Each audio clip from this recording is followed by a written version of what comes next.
কাৰণ জেলত থকা মানুহে এটাতো ভয় এটা বা কিবা এটা শংকা লৈ থাকিব লাগে।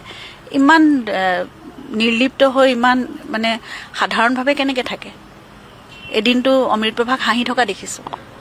গতিকে এইবোৰ কথা লৈ পেলাই কাৰো মুখত একো চিন্তা বা শংকা একো নেদেখোঁ। এজন মানুহ হত্যা কৰি অনুশোচনা নাই যে কোনো? জেল খাবলৈ গ'ল, জেলত গৈ পেলাই কোনো অনুশোচনা নোহোৱা কাৰণটো কি? আৰু এই অমৃতপ্ৰভা নামৰ বিষপ্ৰভাজনীয়ে ডাইনীজনীয়ে বোলে হাঁহি আছে, গৰিমা বৌয়ে ক'লে।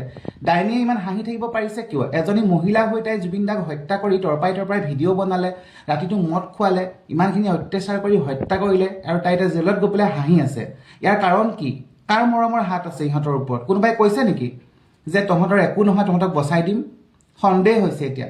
গতিকে মাননীয় মুখ্যমন্ত্ৰী মহোদয়, আপোনালোক কাটৰ অনুৰোধ জনাইছোঁ, ফাষ্টেগ আদালতখন, যিখন আদালত, বিশেষ আদালতখন গৰিমা বৌ, জুবিন দাহঁতৰ পৰিয়ালে, বন্ধুবৰ্গই, অসমবাসীয়ে বিচাৰিছে, সেই আদালতখন অতি সোনকালে দিয়ক, নহ'লে অপৰাধী কিন্তু বাচি যাব, জুবিন দাই ন্যায় নাপায়।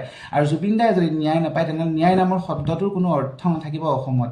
আমাৰ নিচিনা সৰু সৰু মানুহৰ কি হ'ব জুবিন দাই যদি ন্যায় নাপায়? গতিকে ফাষ্টেগ আদালতখন অতি সোনকালে আপুনি দিয়ক। আৰু ৰাইজসকল, আপোনালোকে ভিডিঅ'টো কেনেকুৱা পালে জনাব। ভিডিঅ'টো আপোনালোকে পাৰিলে শ্বেয়াৰ কৰক, যাতে মামাই ভিডিঅ'টো পায়। আৰু আপোনালোকে যদি প্ৰকৃত অনুৰাগী হয়, আপোনালোকেও এনেকৈ ভিডিঅ' বনাব নোৱাৰিলেও আপোনালোকেও লিখক, ফেচবুকতে হওক, য'তে হওক, সামাজিক মাধ্যমত লিখক।